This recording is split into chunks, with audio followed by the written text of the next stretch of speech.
반복문에 대해서 말씀드리겠습니다. 포문과 while문으로 설명을 드리겠습니다. 반복적인 일을 수행하는 것을 말하는데요. 반복하는 것도 횟수가 정해져 있는 반복이 있죠. 총알을 10번 발사한다든지 무한반복, 계속해서 끊임없이 발사한다든지 어떤 조건, 예를 들어서 키보드 Q를 누를 때까지 계속해서 총알이 발사된다든지 이와 같이 횟수가 정해지거나 무한히 반복하거나 어떤 조건 반복하는 것들이 필요합니다. 횟수가 정해진 반복이 필요할 때 가장 적합한 문장이 포문입니다. 포문의 문법은 이와 같습니다. 포라고 쓰고 괄호를 열고 닫는데 이 안에 3개의 섹션으로 구성이 됩니다. 첫 번째 문장 1, 두 번째 문장 2, 세 번째 문장 3, 그리고 중괄호 안에 내용이 있게 됩니다. 문장 1 부분을 제가 1번이라고 하고 문장 2를 2번, 그리고 이 중괄호 안에 있는 것을 3번, 마지막으로 포문 가장 뒤쪽에 있는 이 부분을 4번이라고 이야기하겠습니다. 포문이 실행이 되면 처음에 문장 1, 즉 1번을 처음에 한 번만 수행을 합니다. 그런 다음에 2번을 실행을 합니다.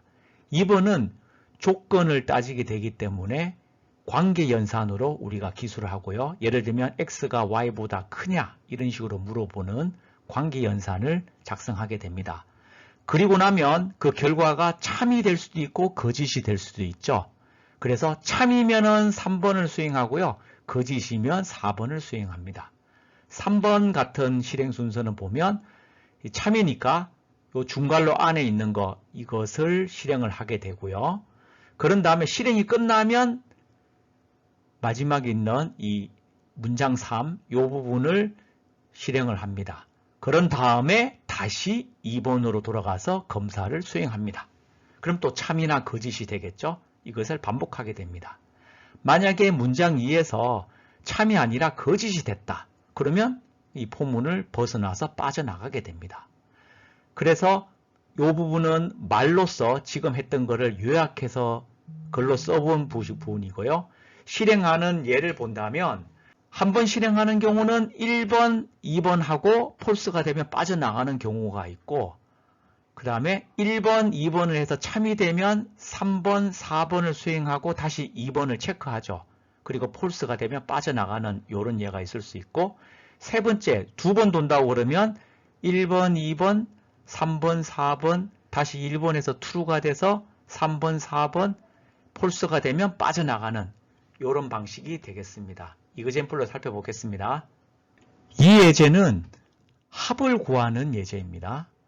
0부터 9까지 더하고자 한다. 그러면 합을 구하기 위한 변수로 sum이라고 하나 만들어 놓습니다. 여기에다가 합을 계속해서 누적을 시키겠다는 의도입니다. 그러면 10번을 반복해야 되니까 반복하기 위한 변수로 i라고 그냥 하나 지어서 우리가 선언을 하고 초기값으로 0을 넣어둡니다. 몇 번을 돌지를 판단하기 위해서 여기 조건이 되는 문장으로 i가 10보다 작냐라고 하는 관계연산을 기술해 둡니다. 그러면 i가 0, 1, 2, 3, 4, 5, 6, 7, 8, 9까지는 10보다 작으니까 참이 되고 10이 되면 10이 10보다 작지 않으니까 폴스가 되겠죠. 이렇게 만들어 두고요. 그 다음에 요게 조건이 참이 될 때 실행하는 걸로 sum은 sum 더하기 i를 하게 되면 처음에는 sum 값이 0이고 i가 0이니까 0을 더한 거를 넣어서 0이 됩니다. 그리고 나면 마지막으로 여기 끝까지 도달하고 나면 이 부분 i를 하나 증가시키죠. 그럼 처음에는 0이었는데 1이 되죠. 그런 상태로 다시 여기 비교를 하게 됩니다. 그러면 1이 10보다 작냐? 참이죠? 그러니까 sum이 현재 0이고 i가 1이니까 1을 더한 합이 1이 되죠. 1이 sum으로 들어가게 됩니다. 그러고 나면 다시 이걸 수행하게 되니까 i가 이제 1에서 2가 되죠. 2가 되면 다시 검사를 하게 됩니다. 2가 10보다 작죠? 그러면 sum이 현재 1이니까 1 더하기 2. 그래서 그게 3이 이 sum으로 들어갑니다. 이렇게 반복을 계속 하다 보면 결국은 이 i 값이 10이 되면 나가게 되죠. 그래서 0, 1, 2, 3, 4, 5, 6, 7, 8, 9까지 10번 반복하게 됩니다. 세신을 하나 만들고 빈 게임 객체를 하나 만든 다음에 테스트 스크립트를 만들어 붙이겠습니다. 이 테스트 스크립트를 살펴보면 현재는 아무것도 없는데요. 포문을 한번 만들어 보겠습니다.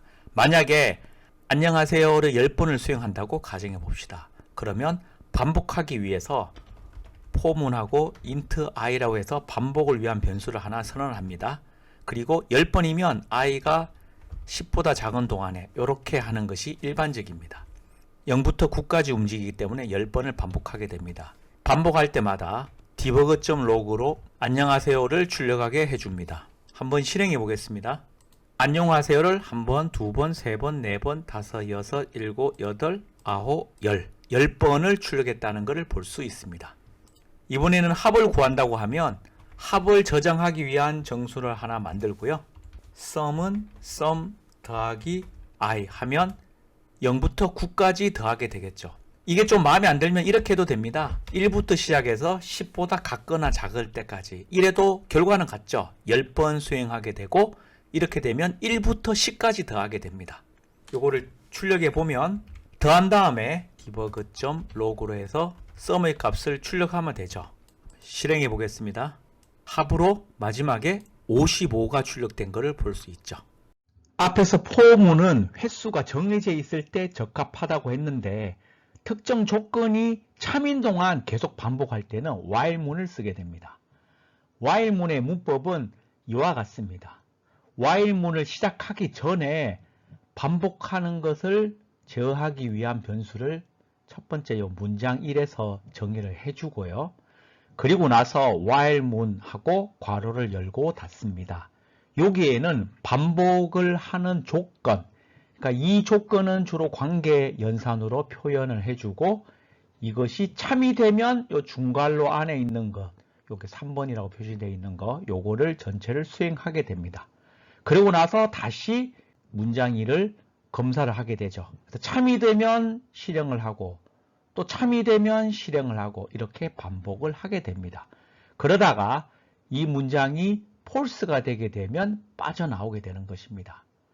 가장 적게 실행하는 것은 문장 1을 수행하고 문장 2에서 false가 돼서 바로 빠져나오는 경우가 가장 적게 되는 경우고요. 한 번 루프를 도는 경우는 문장 1을 수행하고 문장 2가 참이 돼서 요거를 3번 영역을 실행한 다음에 다시 문장 2에서 false가 돼서 빠져나오는 경우. 예제를 살펴볼까요? 아까와 같이 0부터 9까지 더하는 프로그램을 이번에는 포문이 아니라 while문으로 표현해 본 것입니다. 합을 위한 변수 sum을 0으로 초기화시켜주고 반복을 나타내기 위한 변수 i를 하나를 만듭니다. 그래서 0으로 만들고 나서 i가 10보다 작은 동안, 그러니까 0, 1, 2, 3, 4, 9까지 해서 10번 돌게 되겠죠. 그래서 sum은 sum 더하기 i를 해주고요. 주의할 점은 여기서는 i라는 변수 가지고 우리가 횟수를 조절하고 있습니다. 그래서 i에 대해서 증가하는 부분을 우리가 직접 이렇게 마지막에 넣어줘야 됩니다. 그래야 루프를 반복하면서 i가 처음에는 0이었다가 여기까지 실행하면 1을 증가해서 1이 되죠. 그 다음에 루프를 돌면 2가 되고 3이 되고 4가 이렇게 되다가 마지막에 9가 되어서 1을 증가하면 10이 되죠. 10이 되는 순간 false가 돼서 빠져나가게 되는 이런 방식입니다. 결과는 앞에서 포문일 때랑 동일합니다. 이번에는 포문 대신에 while문을 해보겠습니다. while문으로 할 때는 포에 있는 초기화되는 부분을 앞쪽으로 끌어올리면 됩니다. 이렇게 끌어오고요. 그 다음에 조건이 해당되는 것을 while문 안에 넣어주면 됩니다. i가 10보다 같거나 작다. 이렇게 해주면 되고요. 그러고 나면 중간에 있는 거는 기존과 똑같이 넣어주면 되겠습니다. 그런데 i 값이 변경이 안 되기 때문에 무한 룹을 돌게 됩니다. 그래서 while문의 마지막에다가 증가하는 것을 이렇게 넣어줘야 되는 것이죠. 그러면 결과는 똑같게 됩니다. 한번 실행해 보면 결과가 동일한 것을 볼 수가 있습니다. 만약에 실수로 요거 i 풀풀을 안 하게 되면 i 값은 루프를 돌면서 한 번도 변경이 안 됩니다. 그러다 보니까 처음에 1이고 루프를 돌고 나면 다시 1이죠. 또 돌고 나도 1이죠? 그러면 어떻게 될까요? 무한 루프 돌게 됩니다. 그래서 안녕하세요를 줄기차게 계속해서 찍게 됩니다. 한번 볼까요? 지금 실행을 했는데 아무것도 먹지가 않습니다. 그 이유는 지금 무한 루프를 돌기 때문에 아무것도 안 되고 있는 거거든요. 그래서 이렇게 무한 루프를 돌게 하면 이렇게 편집기가 멈출 수 있다는 것도 알고 계셔야 됩니다. 강제 종료해야 되겠네요. 무한히 반복시킬 때는 주로 while문을 많이 씁니다. for문으로도 할 수 있지만 여기서는 while문으로 무한 반복하는 법을 살펴보겠습니다. 조건을 항상 참이되게 만들면 무한 반복이 됩니다. 그런데 while문을 참이되게 하는 방법은 이와 같이 while문 안에 조건식에다가 true라고 하면 이게 참이니까 무한 반복이 됩니다. 그런데 이렇게 정수 1, 이렇게 2 이렇게 써도 동일한 효과가 납니다. 사실 while문 안에 여기는 결과값이 참 혹은 거짓이 되도록 불값을 써줘야 됩니다. 그런데 과거에 영향을 가장 많이 준 C 기반 언어, C 언어나 C#, C++, 자바 이런 언어들이 불 타입이 아닌 정수도 불을 대용해서 쓸 수 있도록 정의가 되어 있습니다. C#도 마찬가지고요. 방법은 간단합니다. 0일 때 false라고 인정을 하고 0이 아니면 1이든 2든 마이너스 1이든 0이 아닌 값은 전부 다 true로 인식합니다. 그래서 이와 같이 무한 루프를 돌 때 이런 표현도 굉장히 많이 쓴다고 알아두시면 좋겠습니다. 요약을 해보면 반복문으로 for와 while을 살펴봤습니다. 정해진 횟수만큼 반복할 때는 for가 적당하고요. 조건이나 무조건적인 방법에는 while문을 사용하는 법을 살펴봤습니다.